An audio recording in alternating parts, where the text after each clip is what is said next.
group of 11 verses. Kisa Gotami. Kisa Gotami is the lady whose son died. The son was very young and passed away, and she could not accept it. She could not accept it that her son had died.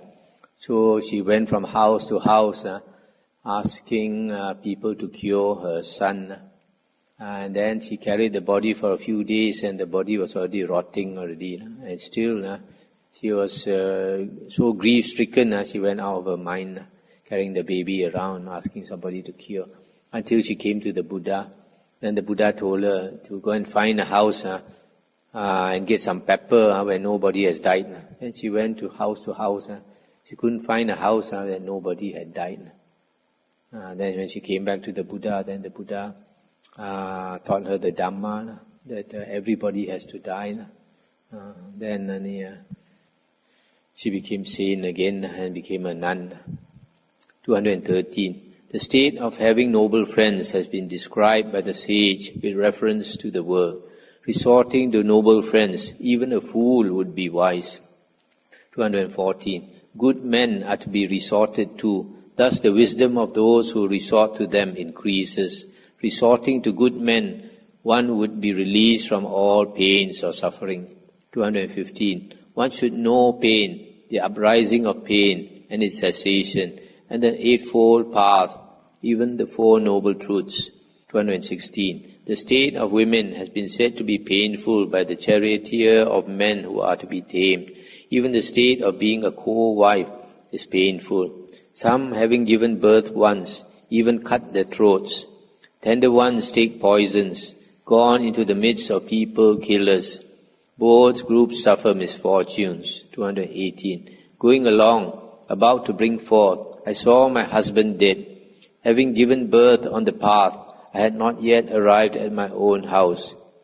219. 2 sons dead, and a husband dead upon the path for miserable me. Mother and father and brother were burning upon one fire. 220. O miserable woman, with family annihilated, immeasurable pain has been suffered by you, and your tears have been shed for many thousands of births. 221. Then I saw the flesh of my sons eaten in the midst of the cemetery, with my family destroyed, despised by all. With husband dead, I attained the undying. 222. The noble Eightfold Path leading to the undying has been developed by me. Quenching has been realized. I have looked at the Dhamma as a mirror. 223. I have my dart cut out, my burden laid down. That which was to be done has been done by me. The theory Kisa Gotami, with mind completely released, has said this. This one looks like should be Patachara, isn't it? I don't know why the names don't seem to be right. Now we continue tomorrow. I think to discuss.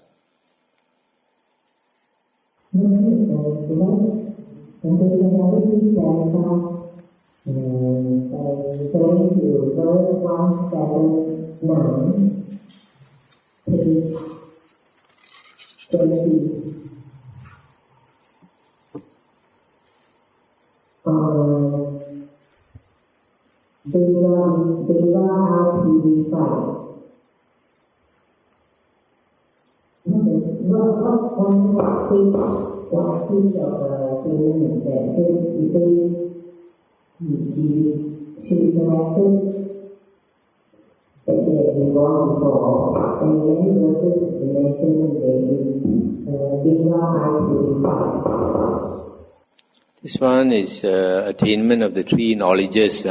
This is what the Buddha himself attained on the night of enlightenment. The first watch from 6 to 10 p.m. She recollected her past lives. And then in the middle watch from 10 p.m. until 2 a.m. She used the Deva eye to see beings dying and passing away according to karma. So she used it more and more so that we could see more and more, so that it's purifying the Deva eye. Another thing is that the other power carry to attain third stage, third group.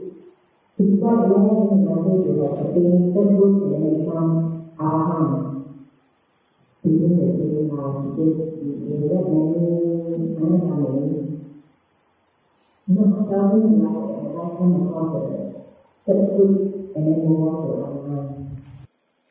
Yeah, because normally what we read in the suttas are lay people. But this one, she had already been an anagamin, so after she renounced, then she had the incentive to practice harder, and then attained.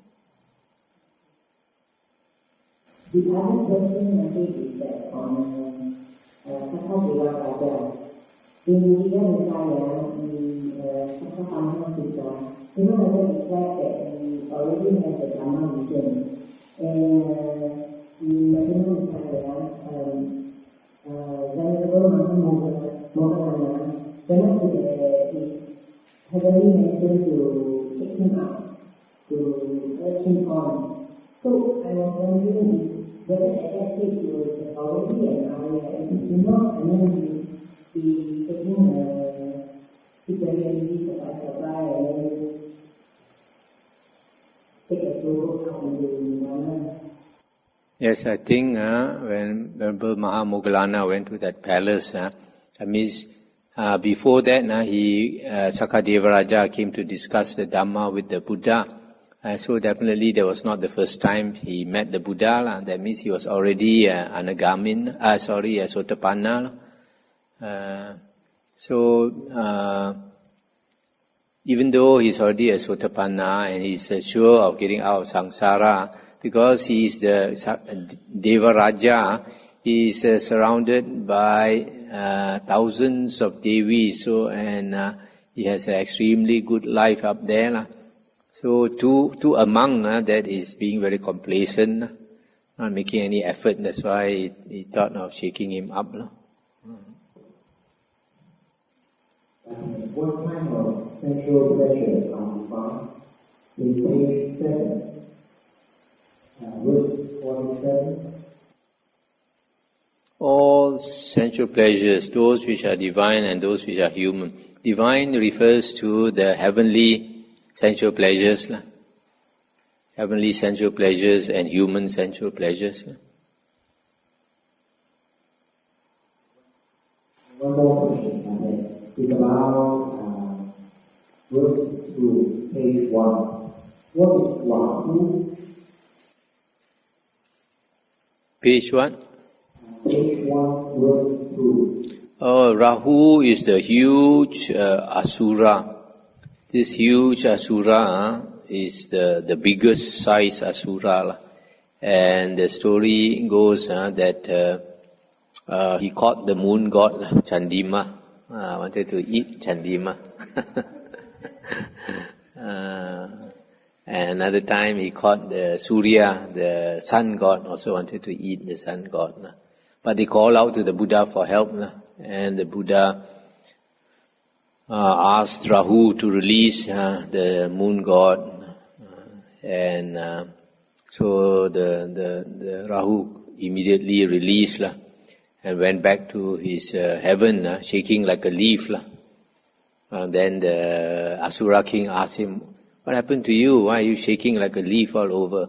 Then he told the Asura king what happened, and he said, if he did not release Chandima when he was asked to release Chandima, then his head would have split into 7 pieces. When the Buddha says something, it's like the Buddha's word is true and never false. So either he released Chandima or his head was split into 7 so that he still has to release. When the Buddha says release, it must be released, no matter what.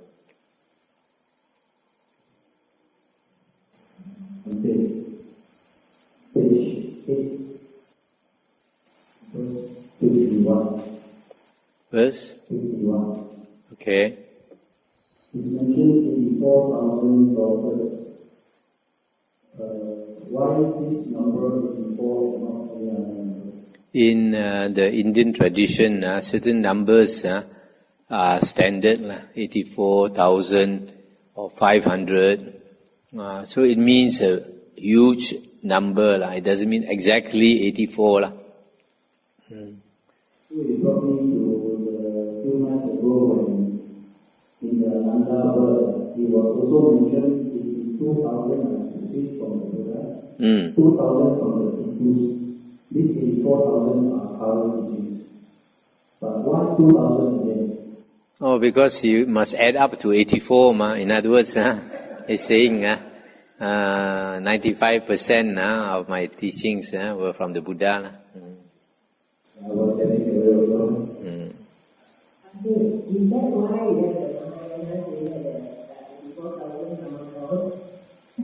Yeah, they're using this number. Of course, cannot be 84,000 Dhamma doors. Page 5, verse 31.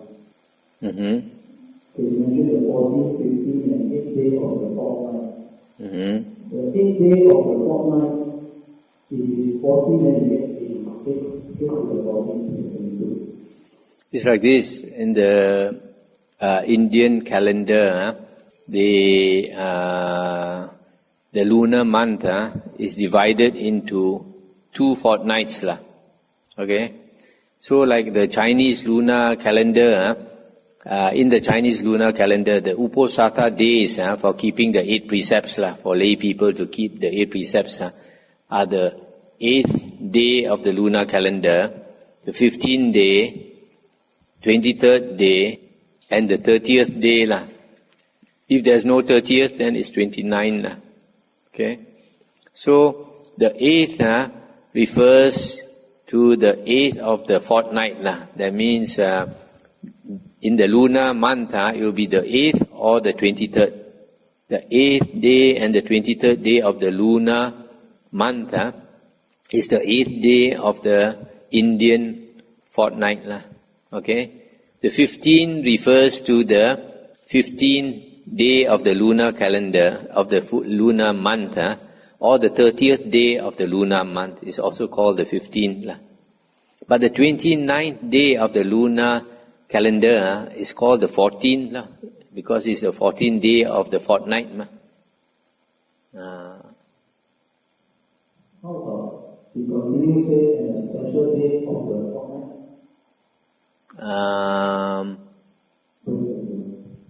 Unless there's a special day, special celebration day, like our Chinese,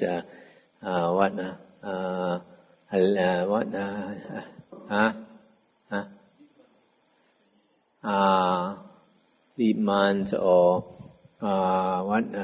winter solstice. Chinese is the winter solstice, and then spring festival and all these things. Maybe like in Thailand, they have the plowing festival and all these things. Special days. You're free. No question. Ask her.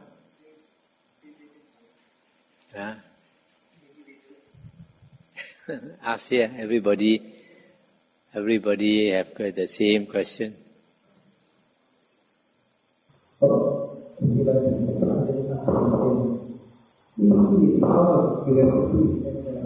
Because all the world is started by all the nuns, and we wanted that because at the four Sutta, the main Sutta, mostly started by Buddha and Arahant. So as we know that all the Arahant is normally they were approach to God and good. So how it was in the environment? Actually, the nuns interacted with the monks a lot. And generally, if they had something to talk to the Buddha, they don't approach the Buddha directly. In the Vinaya books, we find that the nuns will approach the monks and tell the problem to the monk. And then the monks will tell the problem to the Buddha. Unless the nun is Arahant. the arhants, and they have psychic power. And because they have psychic power, sometimes at midnight also they come and visit the Buddha. And around midnight is the time also the devas will come and visit the Buddha, because that is the time when the Buddha is free. So it means that the Buddha, whatever that respect all information, he will relate it to Ananda, because this is one of the conditions that Ananda was attended to the Buddha. So whatever Buddha having... Oh, that is only referring to the suttas. Referring to the... This one is just verses only of the...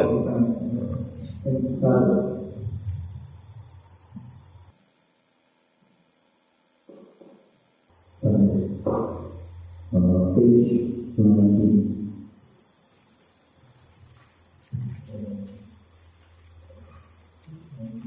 Okay, verse 171.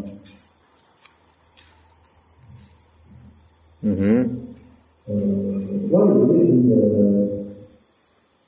Therigatha is only mentioned the four noble truths and straight away to the five ability and the five powers, skipping the four efforts and the four para. And it's quite often is being misunderstood. Is there a reason? Because these 37 Bodhipakya Dhamma, they are not cultivated by all the monks and nuns. So, what is important is the Noble Eightfold Path. Okay? So, some of them, they stress more on, like, say, the Iddhipada, that is for attaining psychic powers. But many of them, they are not interested in psychic powers, so they don't cultivate the Iddhipada, not perfect it. But like the Bojjhanga, the constituents of enlightenment, that is important. The Four Noble Truths are important. And the faculties, which is similar to the powers, are also quite important. How about the four efforts? The four efforts are also important, but it's already in the Noble Eightfold Path also. Actually, what is important is the Noble Eightfold Path. The others actually overlap. Many of them are already found in the Noble Eightfold Path. Okay, the last question, page 23. Verse 211 and 212, when it mentions about attainment of rest from exertion, and 212 is I being present for exertion, can Bhante be exempted from the exertion and rest from exertion? Rest from exertion when you finish your work. When you have not finished your work, you exert yourself.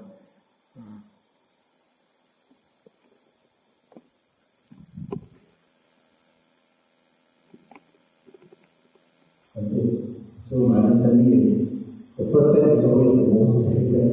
The fruit you enjoy when you bring tremendous effort, then you will see at the end of the road. The striving is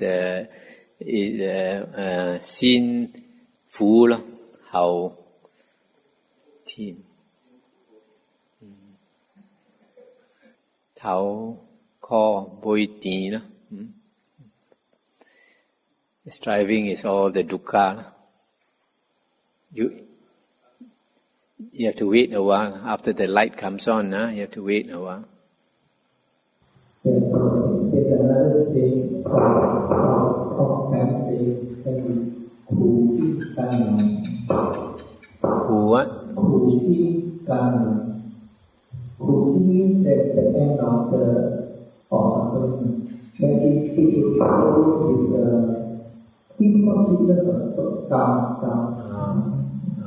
yeah. People like that type of taste in the durian.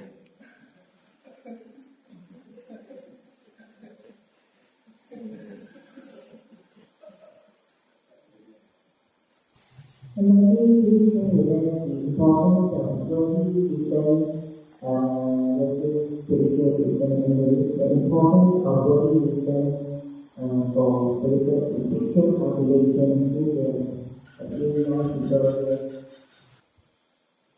worldly wisdom versus spiritual wisdom. Difficult to talk about that now, unless you ask me more specific. It would be education, in terms of education and being knowledgeable of what things before we develop more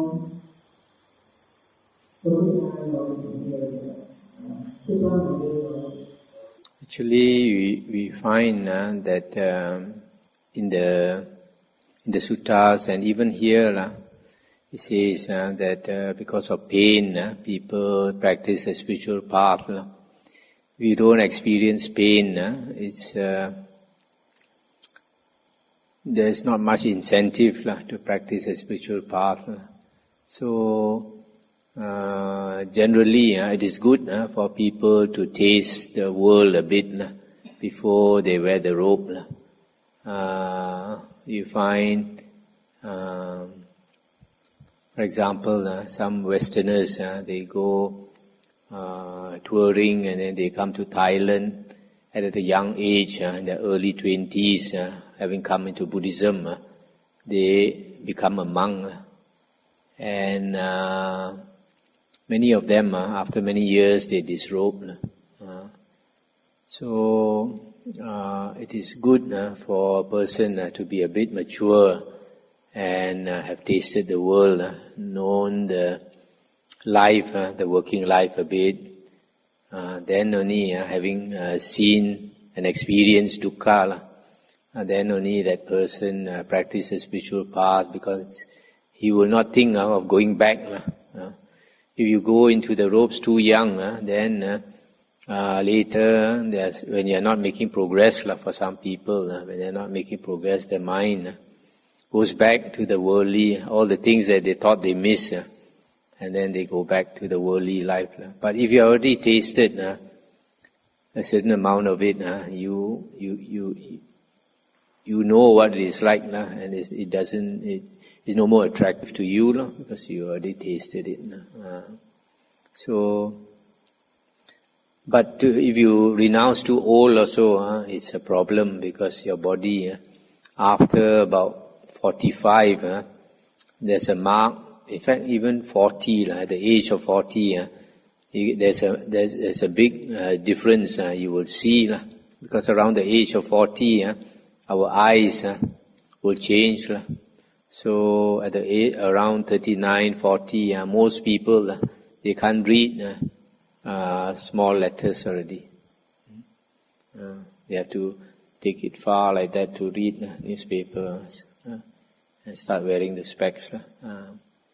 And at the age of 45, my experience was, before 45, I used to sit in a cave and meditate, and the strong wind will blow at my back. I don't feel it now because my body is on heat when I meditate. But at the age of 45, it penetrates into the bones. So there's a time when your body heat starts to become less and less. The older you become, the more you're afraid of wind and cold. So it's hard to be a forest monk in your old age. You have to sleep in the forest on the cold floor and all this. You won't be able to stand.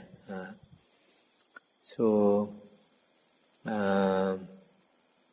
the best time probably is between like 25 and 35. Not too old and not too young. You'll notice, I don't know whether you all have noticed, in certain Buddhist countries, because the family is very poor, they send these young children to wear the robe in the temples or monasteries. Boys as well as girls are sometimes 8 years old or 10 years old, they become a monk or a nun, a novice monk or nun. Such children generally, because they didn't taste the world, they wear the robe just to as a means of livelihood. So they have no incentive to really strive on the spiritual path.